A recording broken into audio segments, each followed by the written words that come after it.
Hey, this is Matt Wall, Location and Site Selection Advisor with Sterling Properties Group based in Charlotte. Thanks again for tuning in. Site Selection A to Z video series. We're down to the letter R, and today I'd like to talk to you today about rezoning. So remember about 4 months ago when we started this series, we talked about zoning and the importance of understanding whether your client's use was allowed on the sites you were presenting. In most of my site selection experience, my clients have chosen to avoid sites that are not properly zoned for their use. They've avoided these because rezoning is tough and it's a lengthy process.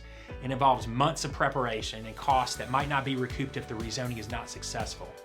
It's often easier to move on to other more receptive markets than to try to rezone a property where your use is not really wanted.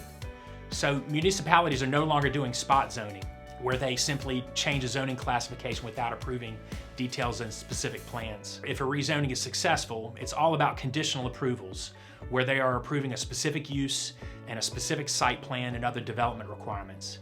And if you want to make changes after the fact, there's little leeway in changing the plans. So you often have to go back and get the approvals all over again, and that can be unpleasant. So a lot of times the rezoning case is going to go before a rezoning board and a city council and other decision makers within the municipality.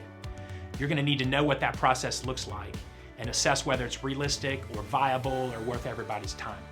These boards or governing bodies typically look for certain criteria in establishing whether they'll consider a rezoning. You've got to prove your case to these deciders, and in the related public hearings, you're opening yourself up to neighbors who don't like you, no matter what your user brings to the table. And this is where the term NIMBY comes from. Not in my backyard. If there's none of that similar zoning close by, it's going to be hard to convince your rezoning is appropriate.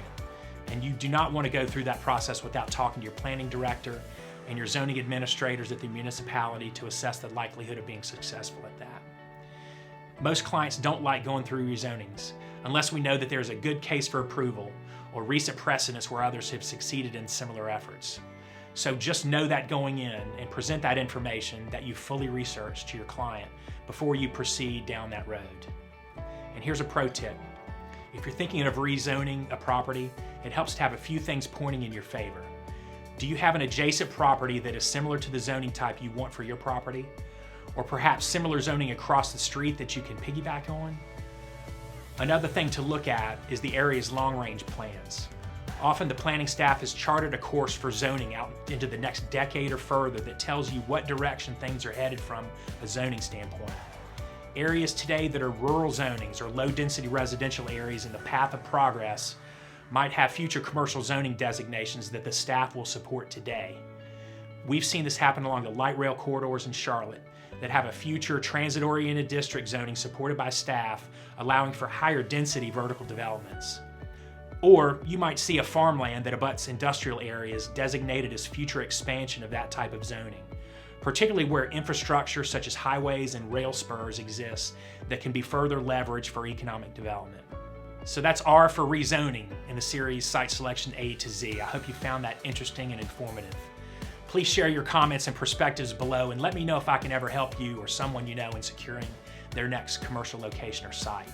This is Matt Wall with Sterling Properties Group, signing out. We'll see you next week.